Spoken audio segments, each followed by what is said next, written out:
আসসালামু আলাইকুম। সবাই কেমন আছেন? আলহামদুলিল্লাহ আমি ভালো আছি। চলে আসলাম প্রতিদিনের মতো আপনাদের রৌনক আপু। আজকে রান্না করব। কি করব চলেন দেখি। চলে আসলাম আমার রান্নাঘরে। আজকে রান্না করব রুই মাছ, চিংড়ি মাছ ভুনা করব।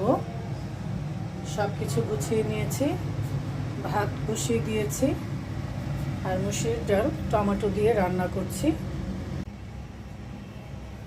রুই মাছটা আমি হলুদ মরিচ দিয়ে মেখে নেব।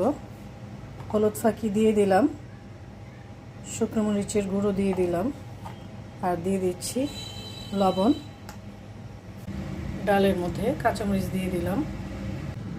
মাছটা মাখানো হয়ে গেছে।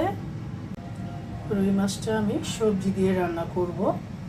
ফুলকপি, আলু, বেগুন আর টমেটো নিয়ে নিয়েছি। সবজি দিয়ে মাছ রান্না করলে খেতে কিন্তু ভালোই লাগে। মাছটা ভেজে নেব।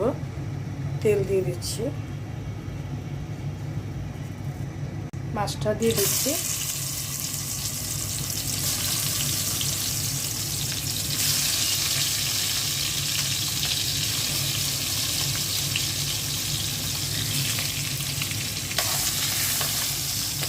মাছ ভাজা হয়ে গেছে, এখন খেয়ে নিচ্ছি।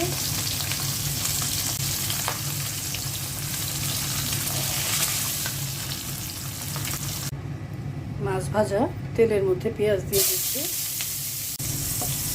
পেঁয়াজটা হালকা ভেজে নিব।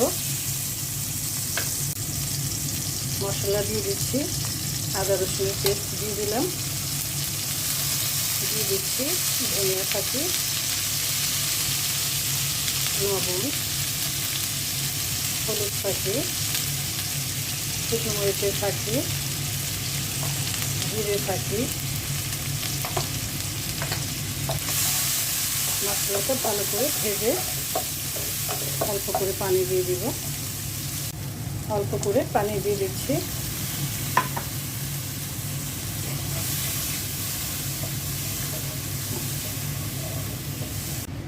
সবজিগুলো দিয়ে দিচ্ছি।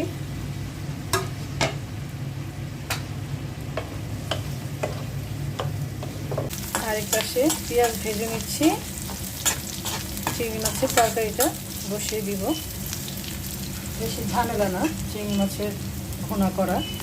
এই যে চিংড়ি মাছটা দিয়ে দিচ্ছি। পেঁয়াজের সাথে চিংড়ি মাছটাও ভেজে নেব, তারপর মশলা দিয়ে দিব। চিংড়ি মাছের মধ্যে মশলা দিয়ে দিয়েছি। এখন ভালো করে সব কিছু ভেজে নেব। পানি দিয়ে দিচ্ছি অল্প করে, কষিয়ে নিতে হবে। লবণ দিয়ে দিচ্ছি, কাঁচামরিচ দিয়ে দিচ্ছি।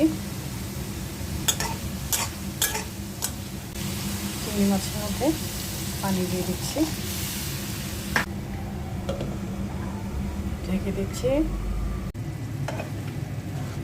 সবজিটা কষিয়ে নিলাম, এখন মাছটা দিয়ে দিচ্ছি।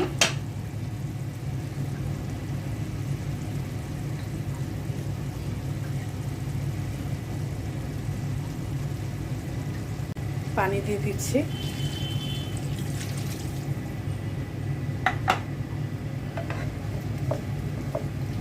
কাঁচামরিচ দিয়ে দিচ্ছি,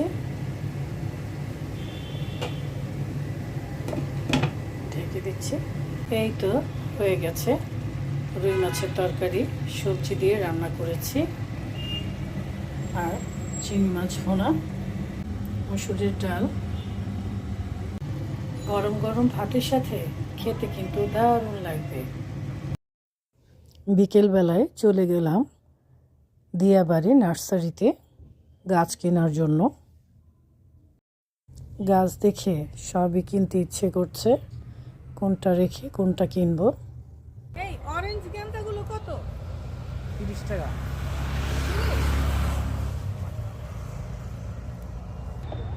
ফুলের রাজ্যে চলে এসেছি। কত ফুল দেখেন।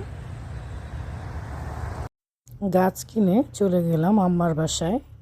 যেয়ে দেখি আম্মা মাংসের পিঠা বানাচ্ছে। পিঠাটা অনেক টেস্ট ছিল। সবাই ভালো থাকবেন, সুস্থ থাকবেন। আল্লাহ হাফেজ।